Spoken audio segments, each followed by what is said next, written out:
I'm going to do today is just a workshop, so a lot of it is going to be participatory, by invitation. If there's anything you don't want to do, obviously that's fine too. But we're just going to have a look at two sort of techniques that you can use to help facilitate the kind of conversation that Francis was talking about this morning. What we're going to look at is compassionate listening. It's based around this booklet that we've made that you have in your packets. So we're going to just have a little excerpt from this and use that as part of what we do today. This is a free guide for small groups to talk about some of these issues, diversity, otherness and privilege. If you want copies for a small group, please feel free to ask us.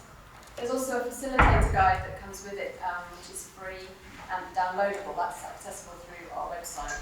So I'm going to just spend 5 minutes talking about a few characteristics of compassionate listening, and then we'll engage in a couple of practices that you can try out and see how you might be able to use them.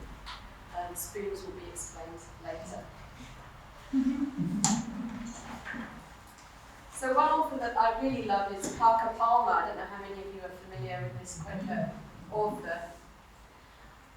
One of his quotes is, "When we learn how to listen more deeply to others, we can listen more deeply to ourselves." And I think we can learn a lot from how we attend to others. We're often more gracious to others actually than we are to ourselves, and more compassionate with others than we are with ourselves. Parker Palmer talks about listening to ourselves and to others as like holding a little bird in your hand. This wonderful photo of a robin on someone's hand was taken by someone I know through Instagram, and he has birds come and sit. It's like Dr. Doolittle or something. He has wild birds come and sit on his hand and feed and takes photos.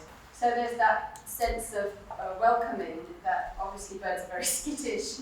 It's taken time for him to build a kind of relationship with particular birds that they will come and trust and sit in that space. Very delicate creatures. Our souls and each other's souls are kind of like that.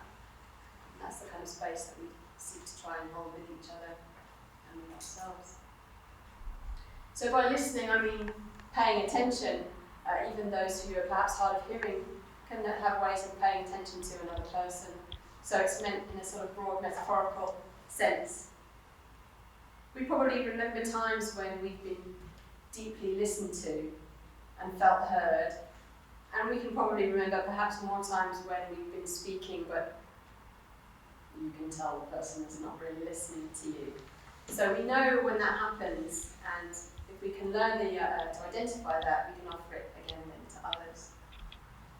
So there are 3 characteristics I just wanted to give a little space to when it comes to compassionate listening. And the first is generous listening. What that means is something that Francis was talking about, of allowing people to start where they are with the language they have.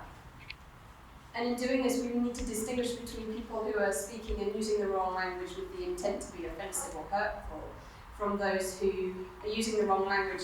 They're really trying to learn and they're really trying to understand. And those, maybe we can give a little grace and generosity to those in listening and thinking, well, that's not really the right way to say it, but let's let them speak, and then something can come later. We're taught, and especially this happens online where we're not technically listening, but we're looking for ways that we might be offended by something or criticise something, or in education we're often taught to be critical, which is a valuable thing to be.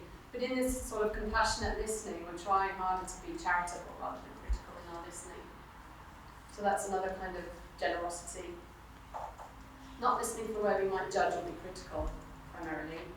If you were at the Methodist Research Conference yesterday, Claire Watkins gave a very interesting talk about, she talked about conversational virtue, and it reminded me of this generosity in listening. Attentive listening, by that I mean, we often speak to people and they're waiting for the chance to reply. So we might listen to someone, and as they start to tell us about some problem or some story, we immediately start to make connections with our own stories and links that might be helpful, or books they might like to read on the subject that will solve their problem immediately. And we're quick to sort of and then we're just waiting for them to just kind of be done with the story. Because I'm actually going to help you when you're finished. So attentive listening is just holding back And if those things are significant, they'll still be there afterwards. You know, you can actually focus your attention on listening to the other person. We can't help them as well if we're not properly listening. Maybe that's not what they need at all. We might jump in even before they're finished and say, oh, no, I know exactly what you mean. You know, the same thing happened to me, and off we go. And then it's about us, isn't it? The third thing is holistic listening. And again, this was reflected by Francis, of sort of an embodied listening, so that we're not just paying attention to the words that people are saying, but we're paying attention to their body language, we're paying attention to their eye contacts, we're paying attention to, as well, the spaces between the words, the silences, the things that are unsaid, which are just as significant as the things that the person actually says. One of the practices we're going to try involves some silent time together. And again, this connects with the Quaker practice of clearness committees. I don't know if you're familiar with that, but they'll sit together for several hours, often in a lot of silence, just to hold that space for someone and see what happens. So in everyday conversation, when we're listening, it's worth pausing before we jump in. So if someone says something and then we immediately, of course, want to reply, just taking a beat, just waiting. Sometimes they actually want to say something else, but it was just sort of percolating. So we're giving it just that little extra moment for something else to appear, or before you respond. So you may be able to add further features of compassionate listening or really effective deep listening. Is there anything else that you've experienced? What would you say is a characteristic of deep listening that you've encountered or carried out? One thought I have is that sometimes our wish to jump in with our own stories is due to the uncomfortableness we're feeling in hearing what the other is sharing, and actually the kind of anxiety or the sense of overwhelmingness of the emotion, and our wish to jump in is a way of trying to take control of that. And sometimes just being aware, gosh, this is really raising emotions in me that I find quite uncomfortable. Even that conscious thought can be enough to enable us to not have to jump in and to just be able to tolerate it a little bit more. There's a lot of work going on with children and on giving them thinking time to respond, because we assume that people have processed what we've said and actually not being afraid of holding, as you said, holding of the silence between. You don't be frightened of silence, because sometimes it is people with disabilities trying to process it and respond in a way that they want to, or just anybody really. It just depends on, I'm quite good at being incoherent, so it does take people a while, and you have to accept you don't jump in with the next thing straight away. It's quite a nuanced thing. I guess I feel like I've been listening for, been trying to do listening, for a long time in my life, but I realise that I often feel like I'm just starting, because, when you're listening to somebody who's expressing some enormous pain, then on times I've held back, and I've said, I don't know what you're thinking now. And then time when I've jumped in, and I've realised actually that's been more about me wanting to be the superhero and to make it all better. And it just sort of is really sort of such a nuance. How do you give in a way that doesn't overpower, but actually liberate? We are in a state of continual learning and reflection about what it is to be a listener. And that's partly because there's always stuff going on in our lives, and things can emerge within us that can take us off guard. Perhaps the overriding thing I've learned is to take risks. You can always apologise, because when you're trying to generously listen, most people are generously talking and are kind to you. I think the Wesleyan thing about having the holiness of heart, in the sense of the holiness of intention, I think that communicates a lot. We can foul up in our practice, but actually people can pick up on the intention about what you're seeking to do. Yeah, so I think grace is a key part of what you were saying. And that's part of the facilitation role. If you have a group of people who are talking about something difficult, learning to sort of facilitate a space that feels safe, that feels that we can talk about difficult things in a way that is open and gracious. So with all these things, you may go away thinking, well, so I shouldn't say anything. I shouldn't say anything responsible, just leave the person to speak. And how should I respond? Again, one of the tips that Parker Palmer suggests in clearness committees is asking open questions. So by responding by not saying, well, have you thought about doing this, or have you read that, or even when you talk about your church, you look really miserable. When you talk about your community ministry, you look really happy. Rather saying things like, well, when you talk about your church, your shoulders are hunched and you look down, and leave the person to attribute any emotion that they might feel. Or when you start to talk about your church community ministry, your voice got higher and you were really, your eyes got bright and you were just sort of lots of gestures. So, and then make the connection as far as possible. Another thing you can ask is questions like, can you say more about that? Or how does that make you feel? Does that remind you of any experiences, other experiences in your own life? And here I summarise what I was saying about listening compassionately. So listening compassionately is to witness the other person listening to themselves.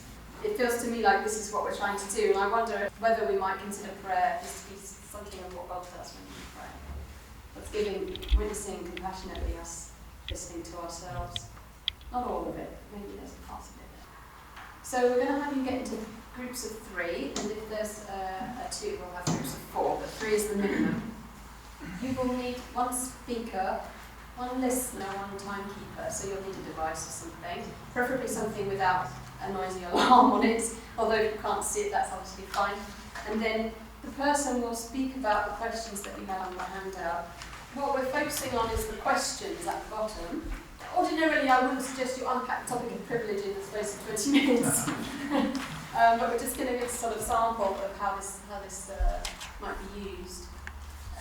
What I'm suggesting is you use this method with the first 2 questions if you want to answer one or the other or both. That's entirely up to you. But the 2 questions are, when have you felt that others had unearned privilege that you did not have, and how did you feel? And the other question is, when have you experienced privilege and awareness that your advantage was due to a characteristic that society favours rather than having been earned? And in the paragraph above, you can see some examples of how that might play out. I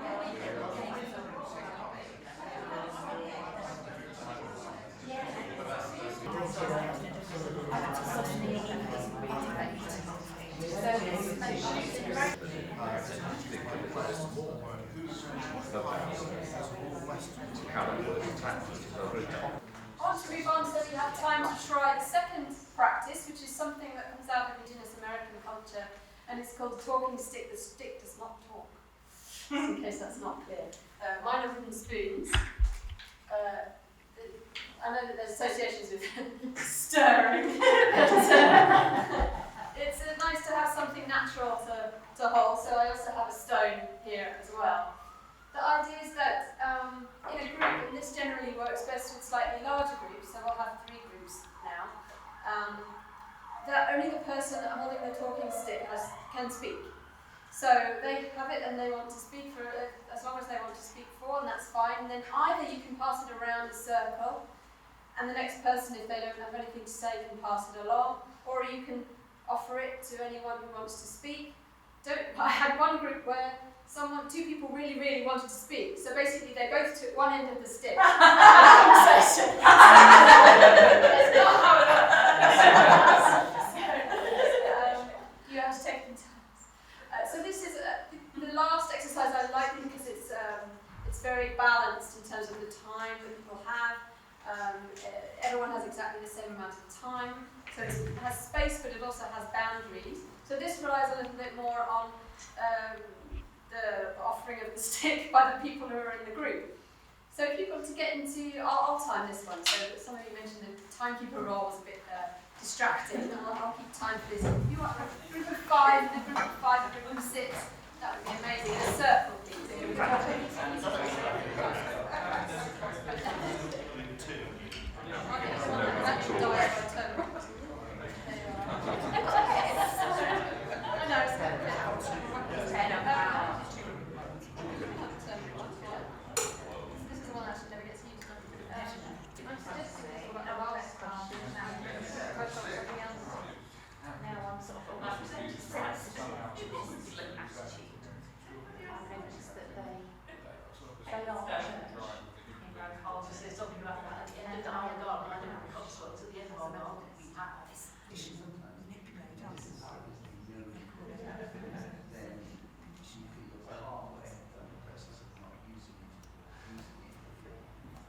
I was just going to tell us about our faith journey. I was born and brought up as a Baptist